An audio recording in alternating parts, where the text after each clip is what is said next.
Olá, meu nome é Rodrigo Corrêa e junto com o Arnaldo Delfrance estaremos apresentando o trabalho da disciplina de Laboratório de Manufatura Assistida por Computador, que consiste nas ferramentas de usinagem de PCB-N e PCD. Os conceitos das ferramentas PCD e PCB-N, primeiramente com as ferramentas PCD, o policristalino de diamante, ele consiste em uma camada de pó fino de diamante sinterizado junto em uma massa uniforme densa.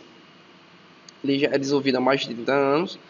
Ele tem cerca de 0,5 a 0,7 milímetros de espessura, que é apoiado sobre um substrato de metal duro. Já nas ferramentas PCB-N, ele foi sintetizado pela primeira vez em 1957 e é um material totalmente artificial, que não existe na natureza, e a sua sintetização surgiu do desenvolvimento feito pela sintetização do diamante. Com foco no PCD, temos que o processo de fabricação dele são feitos em dois tipos. O primeiro é o processo de sintetização a alta pressão e alta temperatura, HT e HP, e o processo de deposição química a vapor, PVD.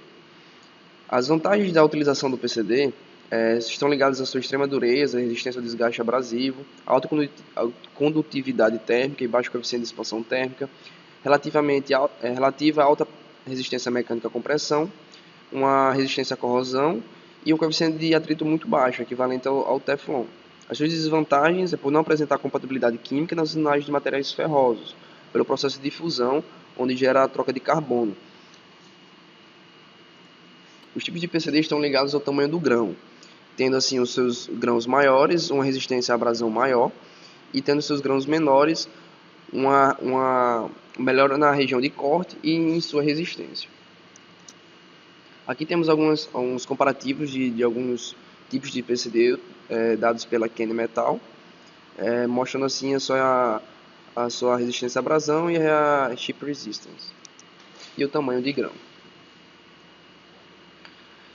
Já no PCB-N temos essa fabricação expondo o nitreto de boro hexagonal juntamente com um catalisador a alta pressão e temperaturas extremamente altas. Ele é produzido na forma de blank e é cortado em peças menores. O corte dele é feito em corte a laser. A sua constituição, as PCBNs podem ser classificadas pela quantidade de CBN e pela segunda fase, que pode ser um metal, um carbeto ou uma cerâmica. Essa segunda fase ela pode variar de 5 a 70% da constituição da ferramenta. Eles agem como uma fase ligante e podem preencher a porosidade da estrutura policristalina. Em alguns casos, pode proporcionar uma condutividade elétrica para auxílio na fabricação de ferramentas, e também proporciona maior amplitude de aplicações, principalmente nas operações de acabamentos. As vantagens do PCB-N estão ligadas à estabilidade que ele tem, a alta resistência a quente, a maior vida útil da ferramenta, a excelente qualidade de acabamento superficial, e ela pode ser utilizada para usinar materiais ferrosos e também realizar procedimentos de esmerilhamento. As desvantagens estão relacionadas a que ela envolve uma elevada força no corte devido à necessidade da geometria de corte negativa e uma alta fricção durante a usinagem. E tem o seu desgaste de ferramentas quando é usinado para materiais macios. Recomenda-se realizar usinagens a seco a fim de evitar o choque térmico. Aqui temos uma análise comparativa de dureza e resistência das ferramentas PCD e PCB-N e entre outras ferramentas aqui mostradas. Agora darei voz a Arnaldo para que ele fale sobre as aplicações. Olá, a parte que está sobre a minha responsabilidade deste trabalho é falar a respeito das aplicações, a respeito de materiais para a ferramenta de corte ultraduro. Neste caso, estamos trabalhando em cima do PCD e do PCB-N. PCD, também conhecido como diamante policristalino, tem características suficientes para trabalhar com materiais muito abrasivos, como no caso de grafites, polímeros e compostos à base de fibra de vidro. Como também tem características de trabalho de ligas de alumínio, cobres e suas ligas, metal matriz composto. Este material tem característica para trabalhar somente a baixas temperaturas e ele não trabalha com materiais ferrosos devido à alta temperatura de trabalho destes materiais podendo ocorrer, no caso, a difusão. Logo em seguida, começaremos a ver algumas aplicações deste material. Neste caso, estamos vendo as aplicações do PCD, de usinagem de fibras de vidro, como é o caso de certos componentes de automotivos, do setor automotivo, algumas engrenagens do setor industrial, onde queremos alcançar peças mais competitivas no mercado. Como aqui também neste caso vemos as aplicações do PCD para fibra de carbono. Uma coisa a se ressaltar a respeito destas últimas duas aplicações que encontramos em fibras de carbono como em fibras de vidro, que são materiais altamente abrasivos, não é qualquer tipo de ferramenta de corte que pode trabalhar em cima destes materiais. E a ferramenta de corte mais adequada para trabalho em cima delas é o PCD. Outro caso das aplicações do PCD são as ligas de alumínio. Essas ligas de alumínio, como é o caso mais conhecido, das calotas automotivas das rodas, por exemplo. Essas rodas elas têm um processo de fabricação de fundição inicialmente, onde partem para o CNC, onde se alcança as dimensões exigidas de projeto, de acordo com o que foi especificado pelo projetista. E o material de corte também muito utilizado é o PCD. Logo em seguida, veremos as ligas de cobre, por exemplo, muito utilizadas na parte de vedação. E agora veremos alguns exemplos de aplicação de PCD, como por exemplo a usinagem de alumínio,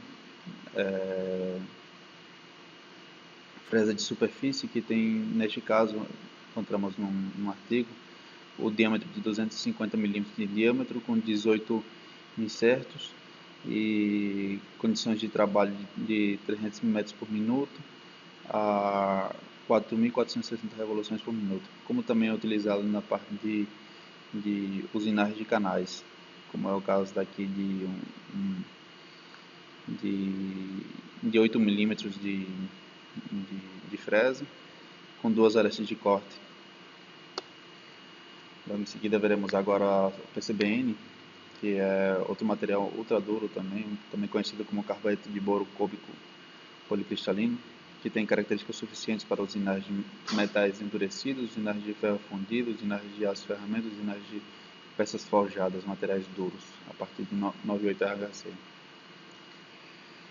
Nessas aplicações, podemos ver a usinagem de ferro fundido, como é a parte automobilística do motor, peças de válvulas, onde é mais utilizado para acabamento. Peças forjadas também, que precisam de ferramentas de corte de elevada dureza, não é qualquer tipo de ferramenta que consegue usinar uma peça forjada.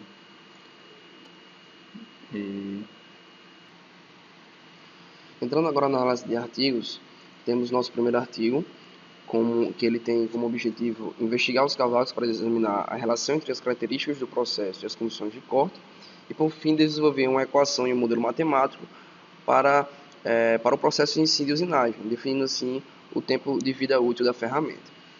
As condições de experimentos, utilizamos as ferramentas K01 e a K10, com as seguintes geometrias de corte, usinando um aço de rolamento de esferas endurecidas com 62 ROC-UC, utilizando a máquina E400 Universal Leite, com uma velocidade de corte de 10 a 400 metros por minuto, um AP de 0,05 a 0,4 milímetros e um avanço de 0,025 a 0,4 milímetros por revolução.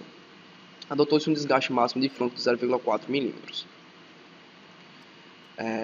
Aqui temos um gráfico representado pela literatura, demonstrado também no artigo, onde ele demonstra esse tipo de comportamento devido a um comportamento da própria ferramenta, onde ela tende a regenerar constantemente durante o corte, devido à pressão na borda da ferramenta e pela temperatura.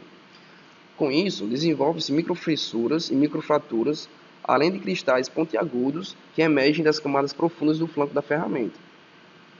Assim, assegura-se a capacidade de corte. Esse comportamento classifica-se como uma proteção na face da ferramenta, influenciando sua capacidade de corte e sua vida útil. Temos aqui na primeira região, dada pelo número 1, que cria-se uma acumulação, mas ainda não se gera uma camada protetora.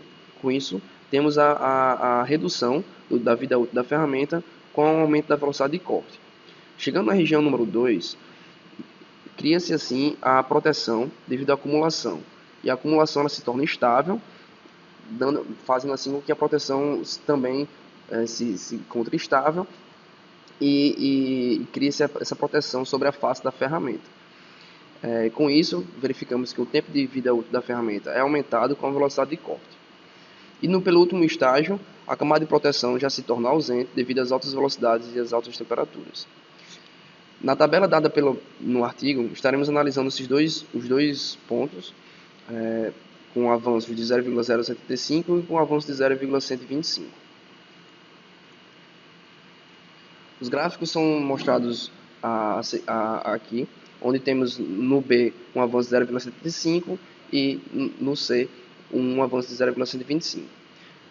Percebemos assim que as velocidades de corte elas tendem a ser menores com o avanço de 0,125 no ponto de flexão da curva, e ainda assim apresentam um tempo de vida menor do que na condição B, com avanço menor, de 0,75, conseguindo atingir até valores maiores do que os 200 minutos.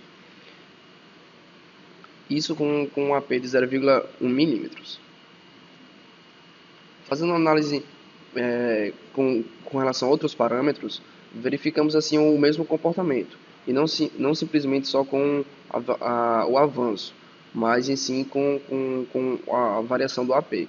Então verificamos assim que com o aumento da AP também temos a redução do tempo de vida da ferramenta. Mas isso por si só não nos diz muita coisa, visto que o tempo da ferramenta ela pode ter um tempo pequeno de vida, com velocidades muito grandes e consequentemente, possa ter um comprimento de usinagem muito elevado. Então, aqui apresentamos o gráfico, onde analisa a velocidade de corte e também o de AP, a profundidade, pelo seu comprimento de usinagem, onde verificamos que a região da inflexão da curva, na região número 2, analisado naquele primeiro gráfico da literatura, é onde apresenta os maiores valores de comprimento de usinagem. Obrigado.